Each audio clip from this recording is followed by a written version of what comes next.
Hello மக்களே, இன்றைக்கி carrot 65 எப்படி செய்யலான்றதை பார்த்துடலாமா? 2 கேரட் எடுத்திருக்கேன். வாஷ் பண்ணிவிட்டு தோல் கொஞ்சமாக எடுத்தாச்சு. ரவுண்டாக கட் பண்ணியிருக்கேன். ரொம்ப கனமாகவும் கட் பண்ணாதீங்க, ரொம்ப மெல்லிசாகவும் வேணாம், ஓரளவுக்கு கனமாக கட் பண்ணிக்கலாம்.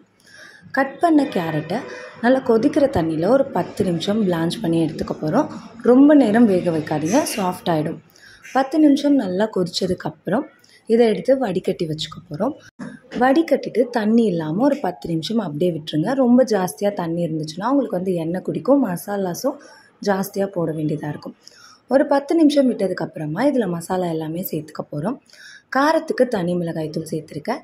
நீங்கள் பெப்பர் வேணும்னா பெப்பரும் சேர்த்துக்கலாம். இதில் தேவையான அளவு உப்பு சேர்த்துக்கோங்க. கொஞ்சமாக இஞ்சி பூண்டு பேஸ்ட், ரொம்ப ஜாஸ்தியாக சேர்க்க தேவையில்லை. 2 ஸ்பூன் கார்ன்ஃப்ளவர் மாவு சேர்த்துக்கலாம். 1 ஸ்பூன் அரிசி மாவு ரொம்ப ஜாஸ்தியாக சேர்க்காதீங்க, 2க்கு 1 ரேஷியோவில் நீங்கள் சேர்த்துக்கலாம்.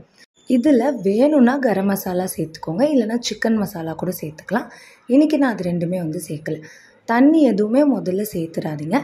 தண்ணி சேர்க்காமல் அந்த கேரட்டில் இருக்க ஈரம், இஞ்சி பூண்டு பேஸ்ட்டில் இருக்க ஈரத்தை வச்சு மிக்ஸ் பண்ணிக்கோங்க. பத்தலைன்னா தண்ணி ஒரு 1/4 ஸ்பூன் அளவுக்கு தெளிச்சுட்டு அதுக்கப்புறமா நீங்கள் மிக்ஸ் பண்ணுங்கள். ரொம்ப ஜாஸ்தியாக தண்ணி சேர்த்துடக்கூடாது. நல்லா சூடாக இருக்க எண்ணெயில் இதை பொரித்து எடுத்துக்க போகிறோம். ஒரு 3லேருந்து 4 நிமிஷம் எடுத்துக்கோ. எல்லாத்தையுமே நம்ம ஃப்ரை பண்ணி எடுத்துக்கலாம். நல்லா ஹை ஃப்ளேமில் இருக்கப்போ நம்மளோட கேரட் எல்லாமே சேர்த்துக்கோங்க. சேர்த்துட்டு மீடியம் ஃப்ளேமுக்கு மாற்றிட்டு டீப் ஃப்ரை பண்ணி எடுத்துக்கோங்க. எல்லா கேரட்டுமே நல்லா க்ரன்ச்சியாக உங்களுக்கு ஃப்ரை ஆகிருக்கும். இதுக்கு ஒரு மசாலா ரெடி பண்ண போகிறோம். இந்த மசாலாவுக்கு வெங்காயம் கட் பண்ணி வச்சுக்கலாம். நல்லா பொடியாக கட் பண்ணி வச்சுக்கோங்க.